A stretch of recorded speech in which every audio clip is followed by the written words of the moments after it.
Good morning and welcome everybody. Today I want to talk about two microtubule-based structures that are important for cells called cilia and flagella. And just to kind of remind you guys, give you a little bit of a background on this. In our previous lectures, we've discussed actin filaments, which are sometimes called microfilaments. We've talked about microtubules, which are these very small tubes important for transport and handling compressive forces. And we've also discussed intermediate filaments and how they help hold the cell together. So previously, when we were talking about actin filaments, I introduced the topic or the idea of microvilli. So in different types of tissues, for example, in the epithelial cells in our intestine, there are layers of cells that have these short finger-like projections called microvilli, and these are formed from actin filaments. In contrast, there's also these long finger-like projections called flagella and cilia. And one big difference is they are microtubule-based structures. And what I want to do today is explain how these are constructed inside cells and then function to support physiology. All right. So, and actually, I'll just go back a slide. So here's a little cell. It's swimming around. There's a very long structure, a very long tail-like structure, and in this particular cell, it is a flagella. And one primary difference between cilia and flagella is that cilia tend to be short, and there are very often a lot of cilia on a cell, and flagella tend to be long, and they're typically just a couple of flagella on a cell. But one key idea is that underneath all of this, the organization of the microtubules is really similar. So to introduce this, so here we're looking at the ultrastructure of cilia and flagella. So in blue, we would have the plasma membrane of the cell. And then on the inside, there are a bunch of red circles here. And those red circles are going to be the microtubules. And what you can essentially see is that these are very highly organized structures. And very notably, if we were to count the number of microtubules, what we would find is there's going to be always a pair of microtubules in the center. So there's two microtubules in the center. And then there's these doublet microtubules. And if we count around, so there's going to be 1, 2, 3, 4, 5, 6, 7, 8, 9 doublet microtubules that form the structure of the cilia and flagella. So they have what is called this 9+2 arrangement. When we look at the structure of cilia and flagella from the side, we can see that they're sort of built like skyscrapers. So if we look at the very sort of inside of the cell, and just to kind of explain things here, we've got gray as the plasma membrane, and then the green structures are microtubules that are projecting up a flagella. If you look at the very base of the flagella, there's a microtubule organizing center. And at the very base, there are what are called triplet microtubules. So what we're looking at the side here is a cross-section of these microtubules. And if you were to count around, you would find there's there's these triplet microtubules, and once again, there's 9 of them. As one moves up the flagella, or an axoneme, which is a more general name for this microtubule-based structure, you can see that that sort of triplet continues, and then there's a transition where the microtubules flip to this doublet configuration here, and then that continues up the length of the axoneme. So there's a basal body, a microtubule organizing structure that has triplet microtubules, and then along the length of axonemes, there's typically these doublet microtubules.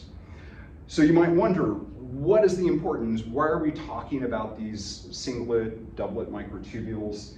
And one of the big ideas is that they provide a lot of structural support. So cells need to generate large forces to move around, and having these doublet microtubules helps support these forces. So if we go into a little bit more molecular detail on the structure inside axonemes, we can see that there is a rather complex configuration. And the reason for this complex configuration is there's a lot of things that are happening.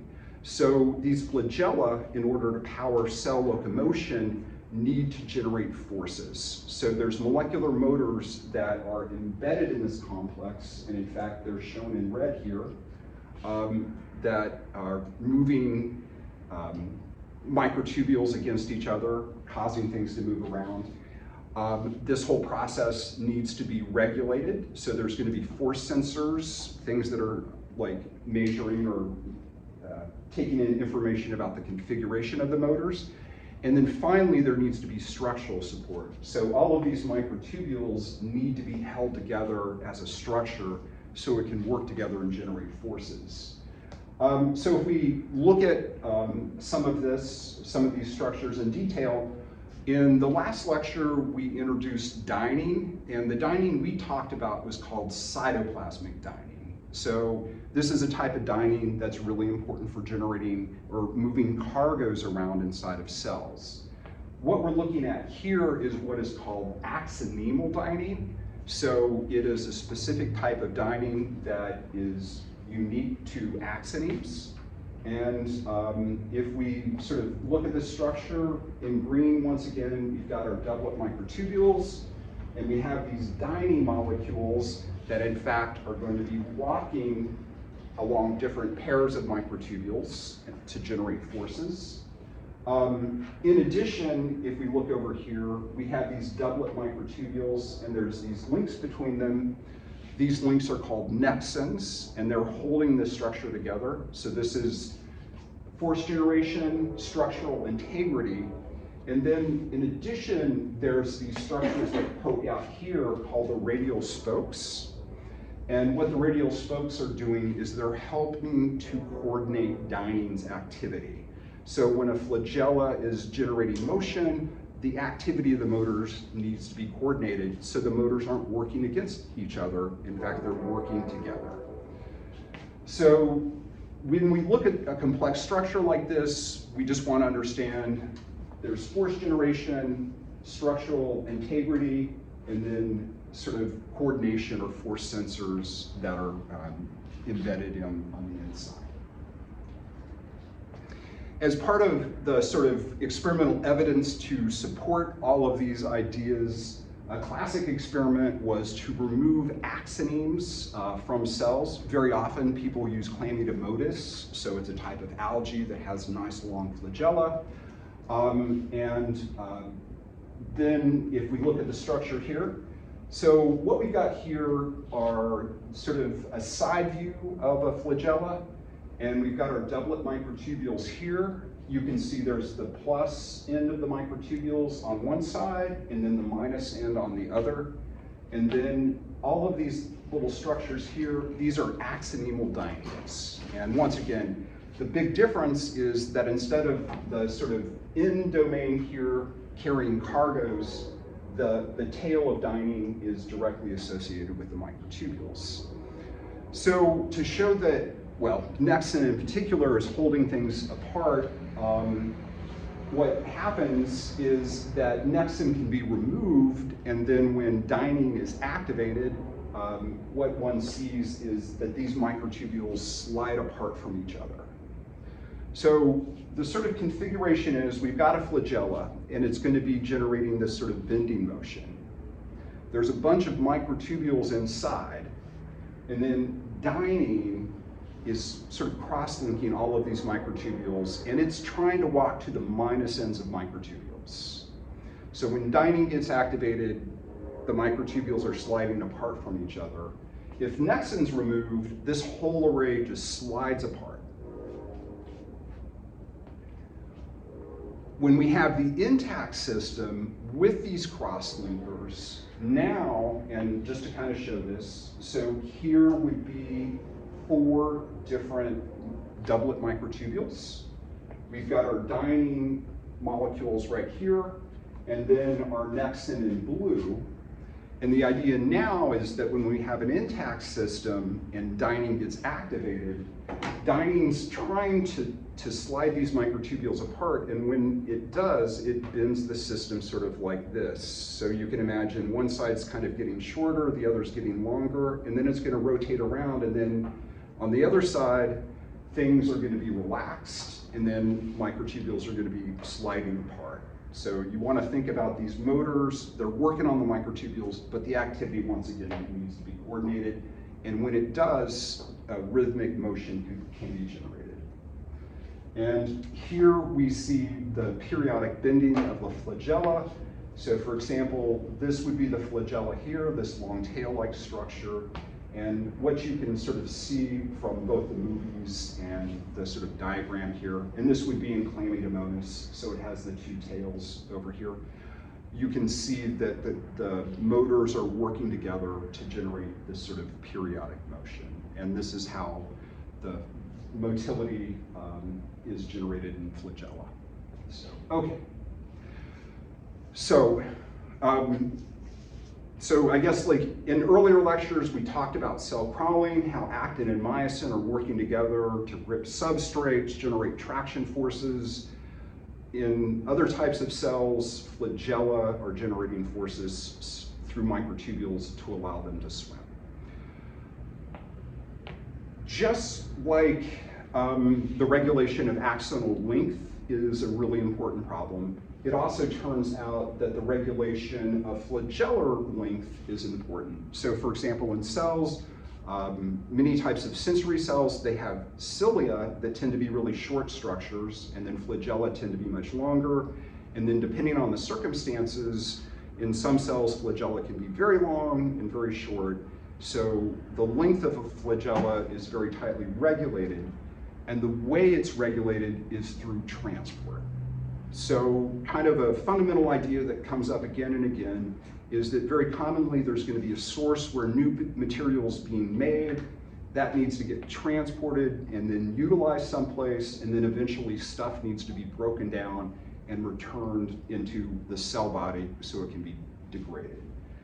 And the process that controls the length or supports the length of flagella is called intraflagellar transport, IFT.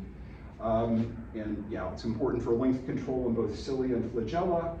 And just like in axons, cargoes are moving up and down cilia and flagella. And the 2 motors that do this primarily, well, actually are kinesin 2, which locks to the plus ends of microtubules. So in axonemes, kinesin 2 is powering anterograde transport. In neurons, kinesin 1 is the primary motor for doing that, but there's also some transport that happens through kinesin 2. And then the motor that is important for moving cargoes back into the cell body, once again, is our familiar cytoplasmic dyning. And just one thing to keep in mind, in cilia and flagella, there's 2 different types of dinings that can be active. So our axonemal dining, which is causing the microtubules to slide apart, and then the cytoplasmic dining, which is carrying cargoes. This is an electron micrograph of an axoneme. So we have the flagellar membrane on the side here. We can see some doublet microtubules there. And then these large sort of dark structures, these are the interflagellar transport particles, the IFT particles. So these are the cargoes. One thing that differs between axonemal transport and axonal transport is these cargoes are not membrane bound, where in axons, typically kinesin 1 is transporting these membrane bound cargoes up and down microtubules. So in any case, here's a microtubule, here's a cargo, and what I'm saying is that kinesin 2 and cytoplasmic dining are important for transporting this cargo. If we sort of transition to a cartoon view of this, it turns out that in fact both motors can be associated with the cargos. So here's kind of the idea. So we've got our little cargos that are going to be needed at the tip of our flagella. And in blue, we have kinesin 2, so it's going to walk to the plus end of microtubules. And in red, we have cytoplasmic dyning. And in this particular case, we can see that the kinesin 2 is active. It's associated with the microtubules, and the cytoplasmic dyning is inactive. So this cargo gets assembled, kinesin 2 gets activated, and then it moves as a complex to the tip, or at least along the length of the flagella. Then, when there's the need to, in fact, shorten the axoneme or to move cargos back, once again, we have these IFTs, but here the configuration is switched. So instead of kinesin 2 being active and cytoplasmic dyning being inactive, now cytoplasmic dyning is active and this kinesin 2 is being turned off.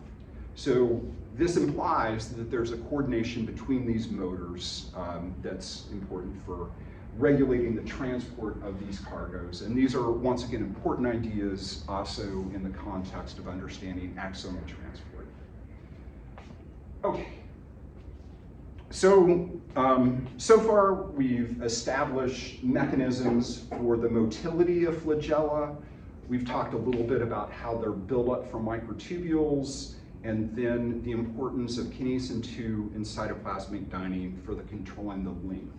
And next I want to talk a little bit more about the physiology of cilia in particular and their role in the context of the function of the nervous system. So many cell types have cilia, and very often cilia are involved in some sort of sensory function inside the cells. If we look over here, once again, we're looking at an electron micrograph, and this time we're looking at the outside of cells.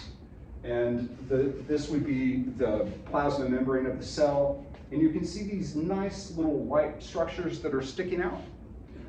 These are going to be the cilia.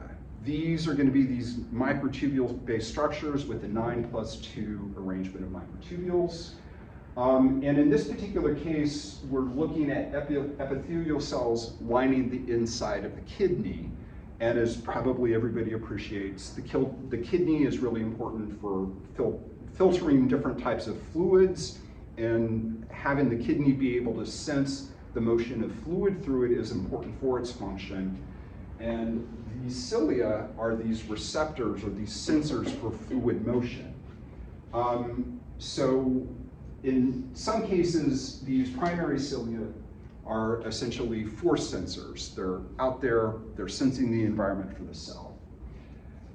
It also turns out that cilia can be sensors for a lot of other types of signals. And in particular, when we think about the olfactory epithelium, what we have is there are neurons in essentially the olfactory bulb that are projecting out into the olfactory epithelium. So essentially, that's the part inside of our nose.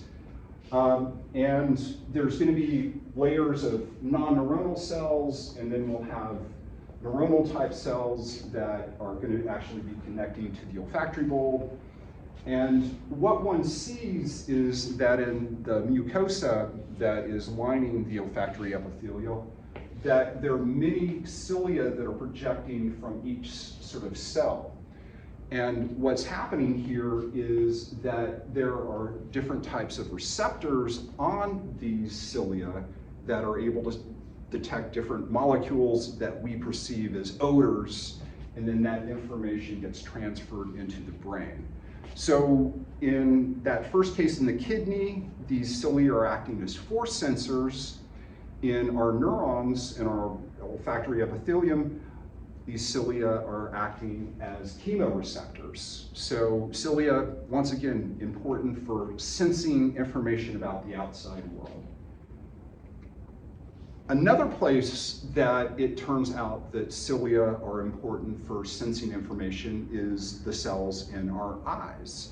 And one thing that I think maybe not a lot of people appreciate is that in our photoreceptors, the outer segment of the rods, so in our eyes we have rods and cones. The rods are tuned for very low light detection, and the cones for color detection. And in the rods in our retinas, the region of the cell that's actually detecting photons is a cilia. So here we have the cell body. So the nucleus of the cell is going to be here. We've got these microtubule-based structures that are going to be important for transport. There's going to be a synaptic terminal down here. And then this structure here that is detecting the photons is a modified cilium. And essentially there's a lot of components that are being transported into the base here. So mitochondria generating a lot of ATP, ER, important for the creation of proteins that are then transported out there. And then this structure here, this is the axoneme, and over here, these are essentially where the cells are detecting the photons. So cilia, they're force sensors, they're chemoreceptors, they're photoreceptors. So there's this theme where cells use or modify cilia to detect what's going on in the outside world. And in our neurons, it's very common, at least in vertebrate neurons, for neurons to have cilia that are involved in the detection of different things. In terms of what happens when things go wrong, defects, for example, in interflagellar transport can cause diseases, and one type of disease affects the kidney. So for example, once again, here we're looking at the inside of a kidney. So here would be the different cells and these white things that are projecting the cilia. When interflagellar transport is disrupted, what happens is that the cilia tend to be much shorter, as one might expect. And because the cells are not able to sense fluid flow, it disrupts function and it can cause disease. So, okay. Yeah, so I'll just, pause at this point and ask if there's any questions.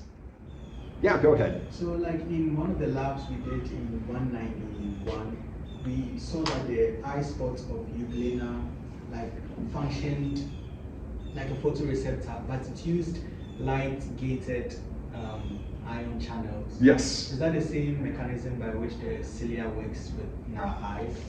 So the ability to detect light has evolved many times, and I don't know the particular mechanism in that organism. I'm just not familiar with that. There's a molecule called rhodopsin that is in our eyes. That's actually a very ancient molecule. It goes back to the origin of photosynthesis in a sense.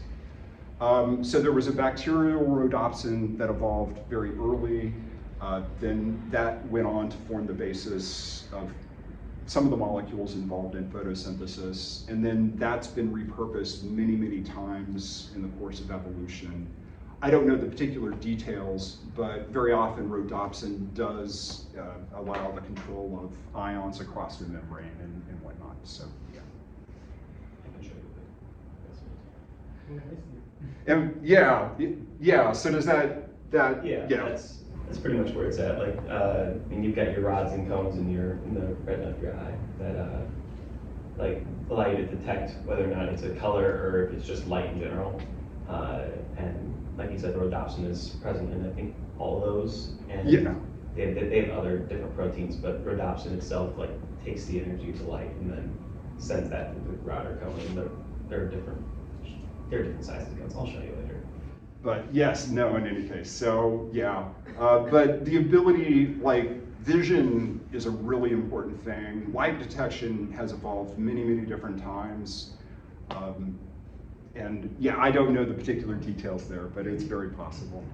So, but yeah, So in any case, I wanted to introduce these ideas of cilia, flagella, in part because I think it's a really nice contrast to what's going on with axones and just to better understand how microtubules function. And we'll end with a quick little clicker question here. So which motor is involved in retrograde transport of cargoes in cilia and flagella? And yeah, so we'll talk through these different possibilities. So what's kinesin 2 doing in cells, or at least these cells? Yeah, go ahead. Anterograde transport. Anterograde transport. So kinesin 2 is important for moving things out. So there's this myosin 5. What does myosin 5 do? It walks across the filament. So yeah, very good. Yeah, so myosin 5, it's a processive motor. It can walk across or along a filament. It's important for interacting with cargoes, moving them around, but once again, not the motor involved in flagella and cilia. So retrograde transport, axonemal dyning. What does axonemal dyning do? It's important for retrograde transports inside that thing. So the axoneme, so we've got the microtubule-based structure inside cilia and flagella. It's called the axoneme. And there's two different types of dynings. So there's an axonemal dyning and a cytoplasmic dyning. So what is the axonemal dyning doing? I would suspect retrograde transports in cilia and flagella. It is involved in generating retrograde motion. I mean, it's a dyning walking to the minus end of microtubules. Anybody else want to take a stab at the function of axonemal dyning? My guess is that it moves it transports cargo to the ends of the axoneme, which would be. Actually, I'm super glad I asked. I'm going to go back just a little bit here. All right. So there's two different types of dyning. Axonemal dyning, the tail is directly bound to microtubules. And the heads that are walking to the minus end are bound to other doublet microtubules. So there's just a little motor here, and you can imagine it's causing the microtubules to move relative to each other, but not very far, because these necks and crosslinks are holding things together. There's another type of dyning, cytoplasmic dyning. It's not linking the microtubules, but instead the cytoplasmic dyning is linking cargoes to the microtubules. So in both cases, dynings walk into the minus end of the microtubule. In the first case, dyning is causing the flagella to bend back and forth. So this is axonemal dyning. And in the second case, cytoplasmic dyning is moving cargoes. So yeah, go ahead. So the difference between like the beginning word of the dyning tells whether or not it's anchored to a microtubule or not. Yeah, so yes, so axonemal means it's a dyning associated with the microtubules in the axoneme, and then the cytoplasmic is just in the cytoplasm. Exactly, yeah. So we'll go back here and ask that again. So, all right, so we've got axonemal dyning, and then that leaves cytoplasmic dyning as being the motor that's important for transporting cargoes. So I'll just finish up and say, yeah, any other questions? Okay, well, I'd say have an awesome day. Oh, yeah, go ahead. Yeah, sorry, but yeah, I saw that you said the conformation is 9+2. Yes. Cilia and flagella. I was thinking, I remember somewhere that in the centrioles it was 9+3. Am I right or something like that? I don't know if I've ever heard of a 9+3 arrangement. There's so many things that do happen in biology. It's possible that in some system, but usually people talk about a 9+2 arrangement. Yeah. So, okay, all right. So with that, I'd say have an awesome day, and I'll